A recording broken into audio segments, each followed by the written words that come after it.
네, 안녕하세요. 그 헌법 처음이신가요? 아니죠? 처음이에요?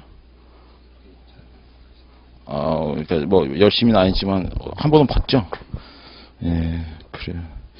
처음이 아니시니까 뭐 오히려 더 편하게 되게 되는데 오늘하고 내일 할 게 뭐냐면 일단 조문을 좀 위주로 입문 강의다 보니까 어느 정도 좀 수준을 예상을 하고 하긴 좀 그래서 근데 조문이 이제 올해도 보시면은 올해 제가 그 문제를 가져와 봤는데 거기는 없습니다. 근데 올해 문제를 이렇게 보면은 조문 문제에서 한 3문제 정도 나왔어요. 그러니까 내용이 그렇게 뭐 네네.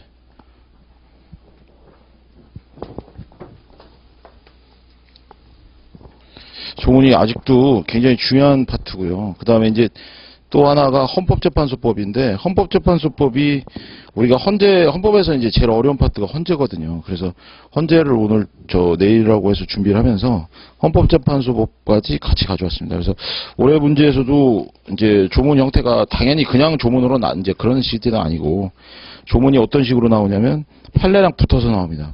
판례랑 붙어서 나오니까 기본적으로 조문을 깔고 가야 돼요. 그러니까 조문이 뭐 절대로 무시할 수 없는 상황이고 헌법은 정말 뭐 민법은 사실 요새 거의 조문이 뭐 거의 좀 많이 필요 없을 정도로 그렇게 됐지만 뭐 형법이야 뭐 여전히 당연히 조문이 중요하고 헌법도 조문이 굉장히 중요합니다. 그래서 대통령이라든가 뭐 이번에 그 헌법 사항에 관련돼서 늘 나오던 문제 그거랑 그다음에 군사법원이라든가 그다음에 국회의사원칙이라든가 그 국회의사원칙 같은 경우는 이제 국회법이 같이 나오긴 하는데 헌법에서 기본으로 깔고 이렇게 들어가니까 우리가 보통 3개 정도 분명히 보시고 그다음에 헌법재판소 이제 헌재 판례가 많이 나오는데 헌재 판례 기본 내용은 당연히 헌법 조문입니다. 그래서 헌법 조문을 여러분들이 제가 뭐 단순히 헌법 조문만 하는 게 아니라 그 조문에 관련된 내용들을 같이 좀 이렇게 플러스 시켜서 그렇게 나갈 예정입니다.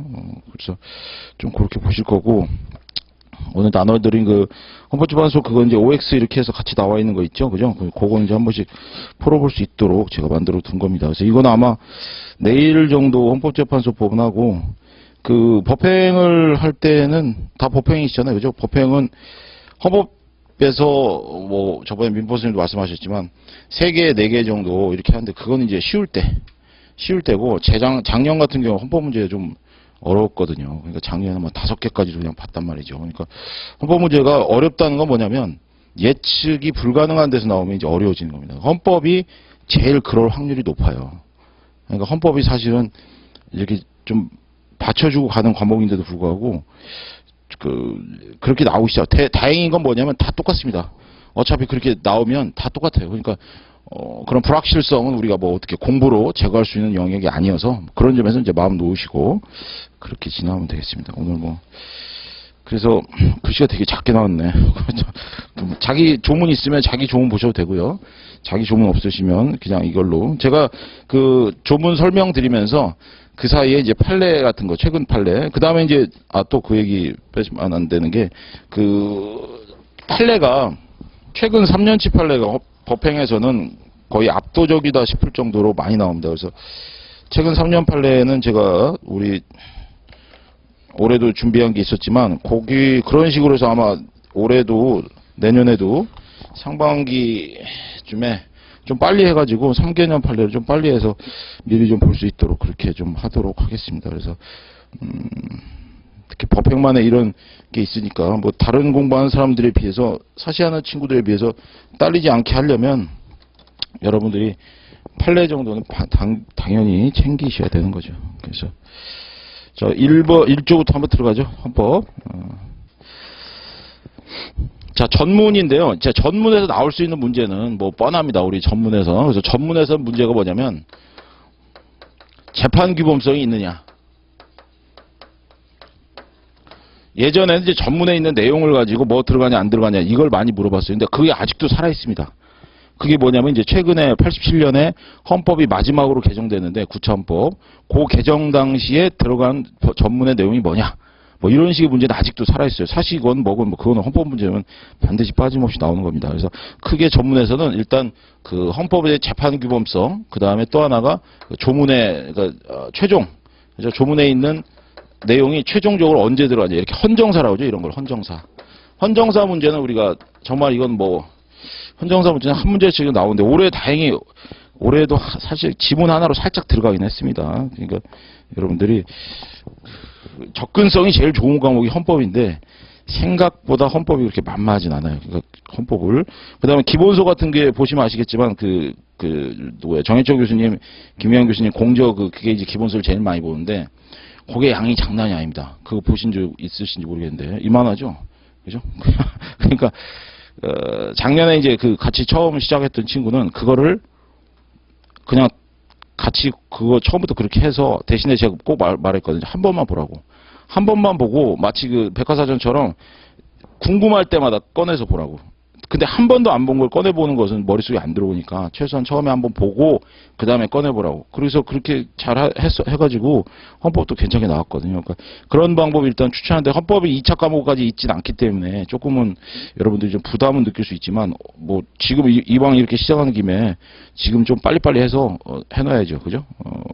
여러분이 사실 1차에만 걸면은 뭐 그렇게 바쁘진 않습니다. 근데 이제 2차 과목이 같이 걸려 있으니까 좀 그때도 제가 설명할 때 말씀드린 것처럼 자 일단 전문 빨리 자 전문은 다시 말씀드리자 이게 헌법재판소 판례가 앞으로 제가 하는 말은 이제 대부분 헌재 판례입니다. 헌재 판례가 하는 얘기니까 헌법 전문의 재판 규범성을 인정하고 있죠. 그죠? 재판 규범성 인정한다는 말은 무슨 말이냐면 헌법 전문의 내용이 만약에 내용이 어긋나는 입법 그죠? 우리가 헌법이 제일 센 놈이죠. 우리 법체계에서 그러니까 그래서 헌법에 어긋나는 법률을 만든다. 그게 입법부가 만들면은 그게 진짜 법률이고요. 그 다음에 행정권이 만들면 행정부가 만들면 여러분 이제 행정법에서 늘 해야 되는 그게 바로 행정입법입니다. 행정입법. 우리가 흔히 말하는 법규명령이라든가 행정규칙 같은 거. 앞으로 이제 여러분 이거 쎄빠지게 볼 텐데 이런 애들을 만드는 얘네들이 여기에 어긋나는지 그걸 살펴봐야 될 거 아닙니까? 그 살펴보는데 중요한 내용이 되는 게 바로 헌법 전문의 내용이라는 거죠. 그래서 헌법재판소가 전문을 재판 규범성으로 인정을 했습니다. 그래서 껍데기뿐인 그런 맞으면 우리 이렇게 읽고 지나가는 파트가 아니라는 거죠. 헌법 조문처럼 나름대로 규범력이 살아있다는 거. 요게 헌재 판례의 또 중요한 내용 중에 하나입니다. 그래서 전문에서는 재판 규범성이 딱 요 정도 하나만 체크해 두셔도 사실은 뭐 결론적으로는 크게 문제될 것 같고요. 자, 그다음 한번 읽어보죠. 유구한 역사와 전통에 빛나는 우리 대한국민은 자 주체가 대한국민이고요. 3.1운동으로 건립된 대한민국 임시정부의 법통과 불의에 한건 4.19 민주이념. 이게 세 개로 끊어집니다. 3.1운동, 대한민국 임시정부의 법통, 그 다음에 불의에 한건 4.19 민주이념. 그래서 이 중에서 이제 우리 87년에 마지막으로 들어간 대표적인 그 조문이 바로 대한민국 임시정부의 법통입니다. 대한민국 임시정부의 법통. 그래서 요새 뭐 정치권에서 건국을 막 내세우잖아요. 사실은 헌법에 사실 맞지 않는 얘기예요. 우리 헌법은 분명히 이렇게 돼 있지 않습니까? 87년에 분명히 대한민국 임시정부의 법통을 계승한 것이 건국으로 들어갔다는데 요새 이제 뉴라이트라고 하죠. 이쪽 계통은 자꾸 건국 이후로 왜 그러겠어요? 당연히 친일을 잊자 이거죠. 깨끗하게 잊고 모든 걸 시작하지 이렇게 하는 건데 사실은 헌법에는 오히려 맞지 않습니다. 그 다음에 이제 거기서 또 나올 수 있는 개념이 헌법재판소 판례가 3.1운동이 기본권이냐 이렇게 물어본 게 있어요. 3.1운동이 공부하시면 좀 아시겠지만 3.1운동은 기본권이 아닙니다. 3.1운동은 그냥 뭐 처음에 이다 아니다 이 정도로만 할게요. 뭐 중요한 이론적 논거가 되는 거 좀 말씀드리겠지만 3.1운동은 기본권이 아니다. 이렇게 뭐 이게 뭐 중요하냐? 이게 나중에 다른 거 영토권이나 이런 거랑 붙어서 나오면 깜빡 속아 넘어가요. 그 문제 풀면서 순간적으로. 근데 3.1운동은 기본권일 리가 없죠. 처음 공부하는 사람은 당연히 무슨 말도 안 돼서 이러는데 나중에 앞뒤로 이론이 붙어버리면 자기도 모르게 홀라당 넘어갑니다. 헌재 판례의 문장이 엄청나게 유려해요. 뭐 민법이나 형법 판례하고는 비교도 안 될 정도로 헌법재판소 판례는 전부 문장력이 장난이 아닙니다. 읽다 보면 막 눈물을 흘릴 정도예요. 농담이고. 자, 그런 식으로 나온 거니까 굉장히 그 내용이 좋습니다. 헌재 판례가. 나중에 여러분이 헌재 판례 좀 많이 읽어보셔야 돼요. 자, 어쨌든 3.1운동은 기본권이 아니다. 그래서 알아두시고 그다음에 조국의 민주개혁과 평화적 통일의 사명에 입각해서 정의, 인도와 동포로서 민족의 단계를 공고히 하고 모든 사회적 폐석과 불의를 타파하며 자유가 조화를 바탕으로 자유민주적 기본질서. 자, 여기 나오는 게 이제 자유민주적 기본질서죠. 자유민주적 기본질서가 이제 나오는 거하고, 그 다음에 저 뒤에 가면은 조문에 민주적 기본질서가 나옵니다. 민주적 기본질서. 그래서 자유민주적 기본질서하고 민주적 기본질서의 차이점, 이런 것도 이제 사실은 이론적으로 좀 중요하진 않죠. 이론적으로 나오는 문제죠. 근데 어쨌든 자유민주적 기본질서라는 거 늘 나오던 문제 중에 하나고. 그 다음에 더욱 확고해서 정치, 경제, 사회, 문화의 모든 영역에 있어서 각인에게를 균등히 하며, 문화라는 얘기 나오죠. 그죠? 문화에 동그라미 쳐두시고요. 문화. 그래서 나중에 우리 구조에 가면 문화조항이 있는데, 문화조항은 전문에도 존재하고 구조에도 있습니다. 근데 구조에 나오는 문화는 전통문화거든요. 전통문화의 계승발전, 그 다음 민중문화의 창달, 이렇게 되어 있는데, 지금 전문에는 그냥 문화라만 돼 있죠. 그죠? 그러니까 이걸 가지고 또 장난을 치면 우리가 또 깜빡 속으니까, 지금 제가 뭐 속는다 이런 건 여러분이 사실 실감이 안 날 거예요. 근데 이제 나중에 문제 풀어보시면 알 수 있습니다. 자, 어쨌든 지금은 그 정도만. 문화 체크 많이 드세요. 그 다음에 능력을 최고도로 발휘하게 하며 자유와 권리에 따르는 책임과 의무를 완수하게 하여 안으로는 국민 생활의 균등한 양상을 기하고 밖으로는 항구적인 세계 평화와 인류 공의 이바정으로서 우리들과 우리들의 자손의 안전과 자유와 행복을 영원히 확보할 것을 다짐하면서, 행복 동그라미 쳐주시고요. 행복. 제가 말하는 건 이제 대부분 기출 지문들입니다. 그 다음에 이제 48년 7월 12일 날 제정되고, 자, 우리 헌법 전문에 존재하는 내용은 주체, 제정 연도, 개정 횟수, 개정 절차에 대해서 규정하고 있다. 이런 식으로 문제가 나온단 말이에요. 그럼 그 하나하나가 다 맞나 살펴봐야겠죠. 일단 제정 주체. 아까 뭐라고 했습니까? 맨 처음에. 대한국민은 이랬죠. 그죠? 주체 나왔죠. 그 다음에 48년 7월 12일에 제정연도 나왔죠. 그 다음 몇 차에 걸쳐? 8차에 걸쳐. 이게 이제 9차란 말이죠. 그리고 87년에 이제 이게 9차입니다. 그 다음에 제정 절차 나오죠. 국회 의결을 거쳐 국민 투표에서 개정한다. 그래서 우리나라에서 이 헌법 개정 절차는 가장 어려운 개정 절차 중에 하나입니다. 이렇게 어려운 방법으로 법률을 개정하는 방법보다 어려운 방법으로 이렇게 개정하는 거를 우리가 경성이라고 합니다. 경성. 그죠? 그래서 연성헌법, 경성헌법 할 때 그 경성이죠, 경성. 저는 필기 많이 안 해요. 그 민법 교수님 필기 많이 하시죠? 저는 필기 많이 안 합니다. 그 눈이 이렇게 뭐 왔다 갔다 할 필요 없어요. 경성헌법하고 이렇게 연성헌법 나눌 때, 연성헌법이라는 건 뭐냐면, 그렇죠. 법률 개정 절차로 개정되는 거, 이런 걸 우리가 보통 연성이라고 합니다. 연성. 그러니까 법률 개정하는 방식하고 똑같은 방법으로 개정하는 거, 이런 걸 연성이라고 그래요. 연성. 근데 경이라는 게 뭐예요? 딱딱할 경이죠. 그죠? 그러니까 이게 법률 개정 절차보다 더 어렵게 만드는 방법. 그래서 이거는 정족수가 뭐 제적 과반수, 출석 과반수이겠지만, 이것은 제적 3분의 2의 뭐 출석 과반수, 뭐 이런 식으로 해서 굉장히 어렵게 들어간단 말이죠. 그리고 이 개정 절차가 시험에 우리 헌법 조문 중에 가장 1순위입니다. 가장 1순위. 그래서 128조에서 130까지의 조문이 제일 우리 헌법에서 출제 빈도수가 높아요. 그래서 이거는 바로 우리 그 128조로 먼저 가서 좀 확인을 해볼게요. 나중에 이 중요도를 하게 되면 이게 떨어집니다. 마음속에서. 그래서 우리 거기 몇 페이지예요? 네, 14페이지. 14페이지. 그래서 제가 인문 강의 준비하면서 인문이대 실제로 현재 우리 이제 시험 문제에 도움이 될 수 있도록 제가 지금 강의를 하려고, 단순히 인문 안에서 뭐 입만만 쩝쩝거릴 게 아니라 확실하게 좀 도움이 되는 방법으로 제가 좀 하려고 하니까 잘 좀 한번 들어보세요. 자, 128조 거기 보시면요. 헌법 개정은 국회 제적 과반수 또는 대통령의 발의로 제한된다. 그죠? 이게 벌써 법률보다 어려워요.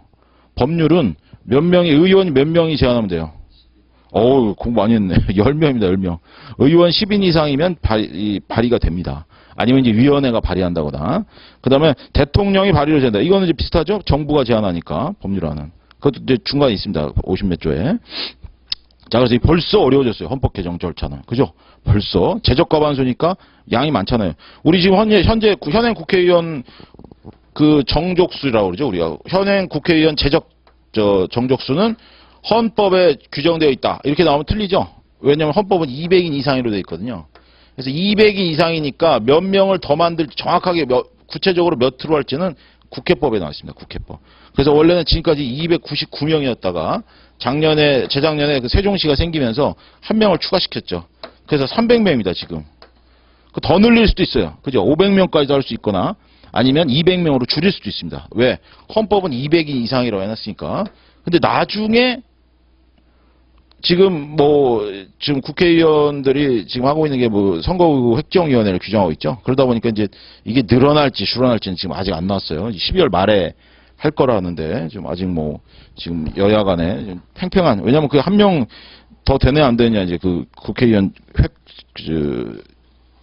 선거구에 달렸으니까 포인트 있죠. 다음 두 번째, 대통령의 임기 연장 또는 중임 변경을 위한 헌법 개정은 헌법 개정 제안 당시에 대통령에 대해서는 효력이 없다. 자, 이 말은 지금 만약 박근혜 대통령이 헌법 개정을 해서 두 번째 하자 이렇게 하면 이제 자기한테는 혜택이 없다는 겁니다.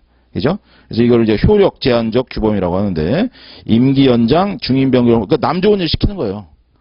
그잖아요. 자기는 제한돼서 안 되는데 남은 할 수 있게 한 거니까. 하지만 또 있죠. 이 사람이 그 다음 사람이 하고서 자기가 또 오면 되는 거예요. 그럼 되잖아요. 그죠? 물론 이제 너희 나이가 너무 많으면 안 되지만. 그래서 개정 제안 당시 대통령에 대해서는 효력이 없다. 이것도 좀 많이 나오는 거고. 그 다음에 이제 29조. 여기서 이제 본격적인 절차입니다. 자, 제안을 했죠? 제안이 되면 대통령이 20일 이상 이를 공고해야 됩니다. 공고란 말은 뭐예요? 이것이 올라왔다고 알려주는 거죠. 그죠? 알려주는 겁니다. 이게 15일이냐 20일이냐 이거 장난 많이 쳐요. 왜냐면 법률안 경우에는 15일이거든요. 역시 또 깜빡 속습니다. 하여간 문제 다 그렇죠. 우리 속이는 장난이니까. 그 다음에 130조 가시면 국회는 헌법 개정안이 공고된 날로부터 일단 발의, 그러면 이제 공고한다고 그랬죠. 그래서 여기서부터 이제 20일 이상 이제 공고를 하고요. 자, 그 다음 잘 보셔야 돼요. 거기 지금 밑줄이 안 쳐져 있는데, 국회는 헌법 개정안이 공고된 날, 그 밑줄 두 줄 빡 치세요. 공고된 날이죠. 공고된 날. 만약에 1월 1일이다. 그럼 1월 1일에 공고했으면 1월 1일부터예요. 그래서 언제까지? 60일 이내. 60일 이내에 뭐랍니까? 의결하는 거죠. 누가? 국회가. 그죠? 국회 의결이 20일 이내. 근데 시험 문제 어떻게 나오냐면, 공고의 효력이 닿은 날부터 이렇게 나옵니다. 공고가 며칠이라고 했죠? 20일이라고 했죠? 20일 이때부터 문제가 나온단 말이에요. 아니죠? 그죠? 공고 효력이 발생한 날이 아니라 여기서부터니까, 공고된 날로부터니까, 공고기한이 끝난 날로부터 이렇게 문제가 나온단 말이에요. 공고된 날이지 공고기한이 끝난 날이 아닌 거죠. 무려 20일 차이가 나잖아요. 만약에 그렇게 문제가 나왔다면 80일이라는 얘기인데 80일이 아니죠. 60일이니까 이때부터 보는 겁니다. 지금 얘기해봤자 사실은 여러분 중요하냐 이렇게 할 수 있지만 실제로 나오면 역시 헷갈리는 것 중에 하나입니다. 공고된 날부터 60일 이내. 그 다음에 국회 의결할 때 정족수 중요하죠. 그래서 국회 의결 정족수는 제적 3분의 2입니다. 그죠? 그 제적 3분의 2 이상의 찬성. 제일 센 놈이에요. 정족수 규정 중에 제일 센 놈이 바로 제적 3분의 2입니다. 제적 3분의 2. 제적 3분의 2면 나오든 안 나오든 상관없다 이거죠. 무조건 지금 현재 국회의원으로 존재하는 애들의 3분의 2 이상은 찬성해야 된다는 얘기예요. 나오든 안 나오든. 딴 때는 나와서 그 중에서 반 이러거든요. 근데 그게 아니라 이건 다른 거 필요 없어. 무조건 제적 3분의 2. 방에서 자고 있어도 가서 야, 할 거야 안 할 거야 이렇게 물어보는 거예요. 그 다음에 2번 개정안은 국회가 의결. 자, 의결했네요. 여기서 이제 의결해서 30일 이내에 국민투표로 또 이제 마무리 쳐야 되죠. 그래서 최종적으로는 국민투표가 한다. 그래서 그때 국민투표의 정족수가 국회의원 선거권자 과반수의 투표. 국회의원 선거권자면 이제 우리 지금 선거원이 만 19세죠. 그래서 만 19세 이상이겠죠. 국회의원 선거권자 과반수의 투표와 투표자 과반수의 찬성입니다. 여기서 유효투표니 무슨 소리 이상한 소리 나온단 말이에요. 그래서 그런 거 빼야 됩니다. 국회의원 선거권자 과반수의 투표와 투표자 과반수의 찬성. 그 다음에 3항 헌법 개정안이 제2항의 찬성을 얻은 때에는 헌법 개정은 확정. 이것도 무지하게 나오죠. 그래서 이 국민투표를 얻어서 이 찬성을 제적 3분의 2 지금 어떻게 되어 있어요? 제적 3분의 제적 과반수와 투표와 선거권자 과반수 투표와 투표자 과반수죠. 그죠? 과반수인데 요구에서 확정돼 버립니다. 자, 이 확정이라는 말이 되게 중요한데 앞으로 이 확정